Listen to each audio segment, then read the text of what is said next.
Good evening. Welcome to my channel English with RCM sir. Today's our topic is imperative sentence.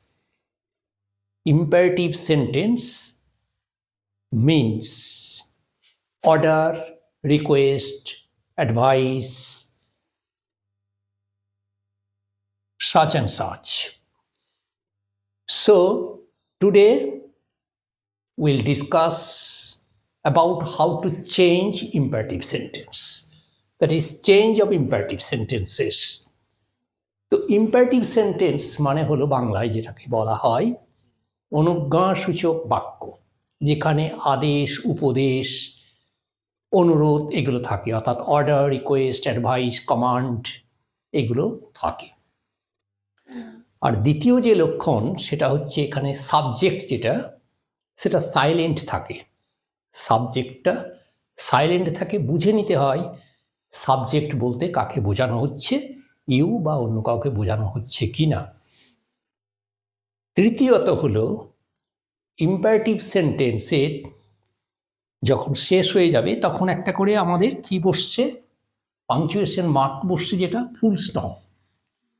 আমাদের assertive sentence বা স্টেটমেন্টসের পরেও আমাদের statement যেটা assertive sentence, at the end of assertive sentence সেখানেও full stop বসছে।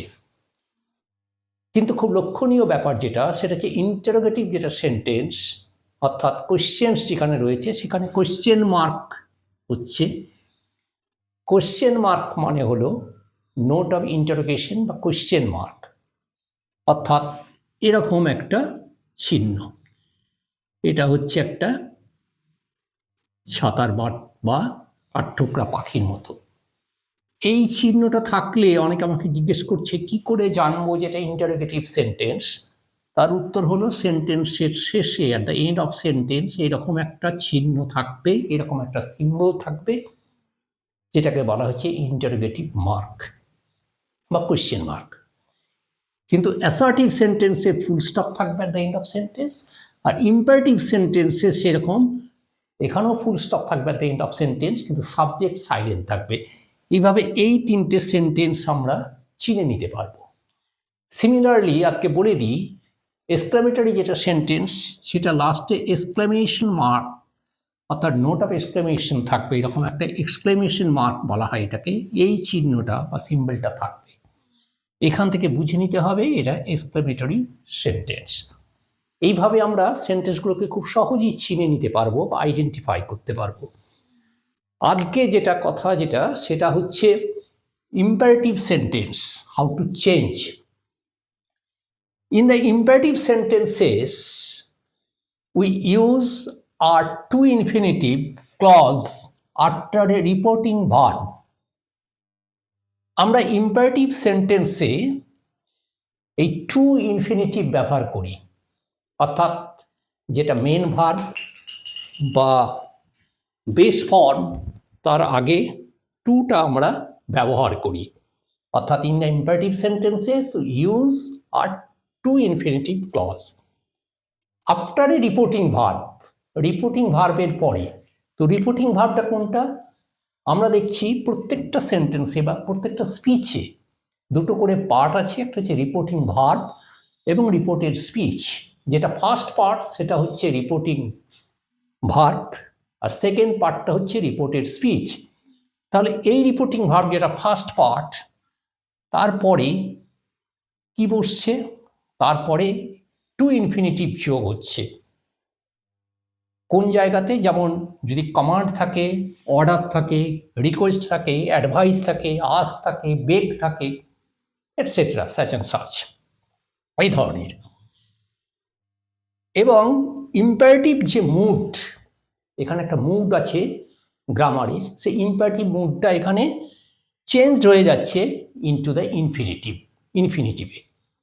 আমাদের যেমন একটা মুড রয়েছে, infinitive mood, imperative mood, subjunctive mood, এগুলো একটা করে মুড আছে, অর্থাৎ এটাও একটা ইংলিশ গ্রামারের পার্ট।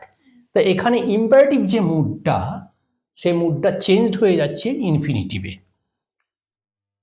আর একটা জিনিস হলো ইম্পারেটিভ সেন্টেন্সে লেট দিয়ে যেগুলো থাকে সেগুলো চেঞ্জড হয়ে যাচ্ছে, লেটগুলো চেঞ্জড হয়ে আমরা ওগুলো কিসে চলে যাচ্ছি, ইন্টু প্রপোজ আর সাজেস্ট, অর্থাৎ প্রপোজ এবং সাজেস্টে চলে যাচ্ছে। আমরা কয়েকটা আলোচনা করলে বুঝতে পারবো কয়েকটা সেন্টেন্স নিয়ে। প্রথমে একটা সেন্টেন্স রয়েছে এখানে, সেটা হচ্ছে আই সেড টু হিম, আমি তাকে বললাম gate out of the room, ঘর থেকে বেরিয়ে যাও। তাহলে আমি তাকে বললাম ঘর থেকে বেরিয়ে যাও, এখানে একটা অর্ডার কাজ করছে। তাহলে এই জায়গাতে কি হবে, আই সেড টু হিমের জায়গায় কি হবে, আই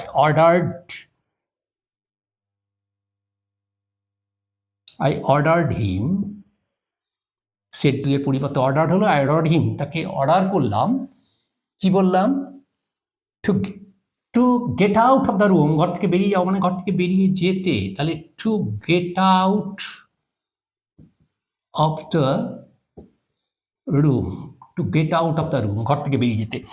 অর্থাৎ এই যে ইম্পারেটিভ মুড, এই ইম্পারেটিভ মুডটা কি হলো, ইনফিনিটিভ মুড এলো, অর্থাৎ টু গেট চলে এলো, ইনফিনিটিভ মুড হলো। নেক্সট আবার একটা example, my father said to me, আমার বাবা আমাকে বললেন ওবে ইয়োর টিচার, টিচারকে টিচার্স যারা আছে শিক্ষক মণ্ডলী তাদের মেনে চলো বা মান্য করো। তাহলে আমাকে বাবা বলছেন, ছেলেকে বলছে বাবা, তার মানে এখানে অ্যাডভাইস কাজ করছে, অর্থাৎ আগেরটা যেমন অর্ডার কাজ করলো এটা, তেমনি এখানে অ্যাডভাইস কাজ করছে। অ্যাডভাইসে দুটো স্পেলিং আছে, ADVIAC অ্যাডভাইজ আর ADVICE অ্যাডভাইস। ADVICE অ্যাডভাইস যেটা, সেটা হচ্ছে নাউন ফর্ম, আর যেটা ADVIAC অ্যাডভাইজ সেটা হচ্ছে ভার্ব ফর্ম। এখানে কিন্তু স্পেলিংটা হবে ADVIAC। তাহলে লিখতে শুরু করি, মাই ফাদার অ্যাডভাইজড মি, আমাকে উপদেশ দিল। এবারে যেটা এই যে ভার্ব রয়েছে ওবে, যেটা বেস ফর্ম, এই মূল যে ভার্বটা তার আগে টু যোগ হয়ে যাবে, two obey. My father said to me, আমাকে বলল, টু ওবে মেনে চলো, কাকে বলছে, আমাকে বলছে, to obey my teachers. My father's advice me, আমাকে উপদেশ দিল, টু ওবে মাই টিচার্স, আমার শিক্ষকদের মেনে চলতে। কারণ আমাকে বলেছিল মেয়েকে, তাহলে ইয়োর বলছে তোমার, তার মানে টু ওবে মাই টিচার্স। অর্থাৎ এখানে এই যে ওবে, এইটা যেটা ইম্পারেটিভ আছে এটা ইনফিনিটিভ হয়ে গেল, টু ওবে মাই টিচার্স। লাস্টে ওই যে একটা লেট দিয়ে করা, let is change into propose আর সাজেস্ট যেটা লেখা আছে, তাহলে এখানে লেট দিয়ে একটা লিখেছি, হি সেড টু মি, সে আমাকে বলল, let us go for a walk, চলো বেড়াতে যাই। এই লেটে আমরা কি করব তখন, তাহলে এটা সাজেস্ট বা প্রপোজড কিছু একটা করছে। তাহলে he proposed, PROPOSED, he proposed me, he said two এর পরিবর্তে প্রপোজড হলো, হি প্রপোজড মি, আমাকে প্রস্তাব দিল, টু, এইটা হচ্ছে verb form, main verb, to go for a walk. He proposed me, আমাকে প্রস্তাব দিল, বা suggested me, both are correct, to go out, to go for a walk, বেড়াতে যাওয়ার জন্য। Let us go for a walk, to go for a walk. তাহলে এটা আরেকভাবে থাকে, অর দিয়ে আরেকভাবে করা যায়, হি প্রপোজড দ্যাট, একটা দ্যাট ব্যবহার করে, দ্যাট উই শুড, আজটা উই হলো, that we should go for a walk. এখানে কিন্তু আমরা যেটা বললাম, let is change into propose আর সাজেস্ট, এখানেও লেট আছে, প্রপোজ আর সাজেস্ট। হি প্রপোজড প্রস্তাব দিল, এবারে দ্যাট হলো, তারপরে দ্যাট আজ থাকার জন্য সাবজেক্ট উই হলো, that we should go for a walk, সে প্রস্তাব দিল যে আমাদের বেড়াতে যাওয়া উচিত। He propose that we should go for a walk. এভাবে এটা দুটো ভাবি এটা হয়। এইভাবে আজকে ইম্পারেটিভ সেন্টেন্স বললাম। Once again I said to him get out of the room. তাহলে কি হলো? I ordered him to get out of the room, অর্থাৎ ইম্পারেটিভ মুডটা সাব ইনফিনিটিভ হলো। My father said to me obey your teachers. My father advised me, উপদেশ দিল, এখানে টিচার্সকে ওবে করতে বলছে, to obey my teachers. Next হলো he said to me let us go for a walk, প্রস্তাব দিল বেড়াতে যাওয়ার জন্য। হি প্রপোজড মি, এখানে me, to go out for a walk or to go for a walk. আর এটা খুব কমনলি আগে ইউজড হতো, এখনও হয়।